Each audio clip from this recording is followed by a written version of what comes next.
So love it. what's Yeah. that moment for you? Like, I feel like every creative has that moment or a couple of moments in their head that is the I've made it moment. Do you have that one of those in your head? To be honest, it's really related to YouTube because Really? I mean, because to be honest, as far as acting wise, I'm still, you know, I would still consider myself a struggling. Although I don't like the word struggling actor, but it's someone who's still not had that TV credit, movie credit, Yeah. worked with like a big name. That's still not happened for me. I hope that it will soon, and I'm doing my best. But I think when I first hit 1,000 subscribers on YouTube, I thought, oh my god, people actually care about what I'm saying, and it's not just my mom.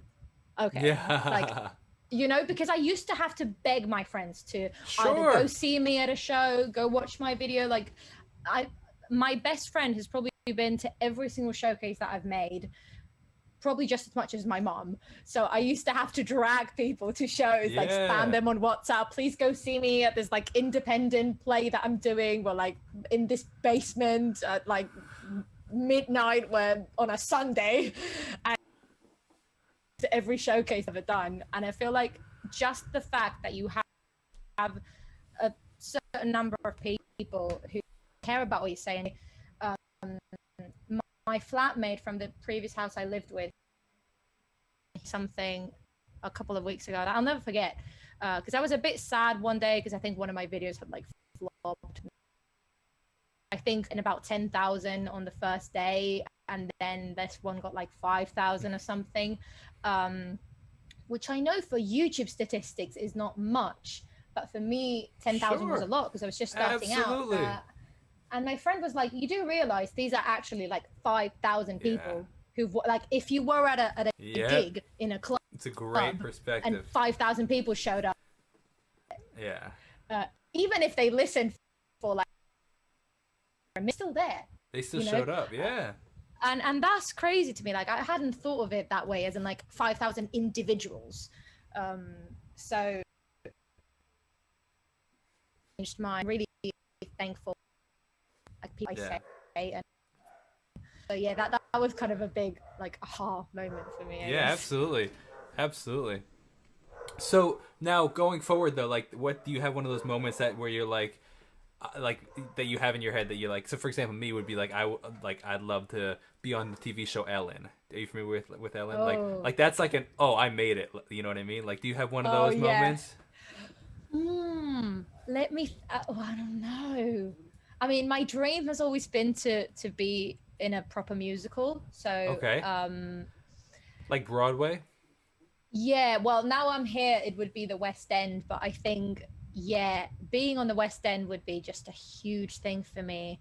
Is that the Um, same equivalent, Broadway and the West End? Like do they yeah. So hold the the same West weight? End, yeah, is the same kind of.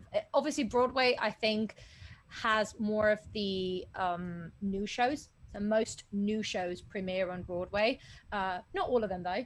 I actually had the chance to audition for Six, the musical. I don't know if you heard of it. Yeah, It was absolutely. just before the pandemic, and I was ill on that day, and I couldn't go. And so annoyed. I didn't even know what the musical was at the time. And then I was like, oh, okay, I'm ill. I can't go. And then I researched it. I was like, oh my God, I should have gone. I'm so stupid. I had But an yeah. interview scheduled with one of the actresses for Six the Musical, and Oh, such a good show. there was a time issue just like similar to you and me, and I thought it was at God. 3:30. It was at 3 o'clock, and then she's like, then she wasn't available for another month, and I'm like, oh gosh. Yeah, my God. Yeah, I think I've always dreamt of being on stage in a musical. I think if I had to choose, even more so than a movie or a TV show, a musical would be my absolute dream Very as cool. far as like career wise. But then if you think about like what platform you want to be in as far as like interviews go, I think a carpool karaoke has to be like, I have Oh to be sure, like, if I man, if I could absolutely. be in a carpool karaoke, you made it if Oh, you're for there. sure, man. Absolutely. That's a great point. That's like top Shooting tier. for the stars. That's hey, why not, man? Absolutely. I highly related to what you were saying though about the whole dragging your friends places, playing these like obscure times, obscure locations, like but like so many people don't have those stories, and like that kind of makes you who you are, and Yeah. it's you learn so much in those situations, not only about your craft, but like it genuinely builds character. Like, because it's like, humbling. because it sucks, and it is so humbling, and it's but that like it's like being a boxer, right? Like, like a fighter, Yeah. and like it's like how many punches can you take, kind of thing. It's like, and then when a punch comes, it's like, this is nothing. You Yeah. know what I mean? Because you've had so many times. I feel like it's also about being there and then getting knocked back down and then being able to go back. 100%. When something has gone well, even if you don't like actively think that that's going to happen, in some part of your head you're like, oh, okay, now that it's gone well, everything else is going to be good from now. Yeah, exactly. And yeah, that's not necessarily the case. Well, sure.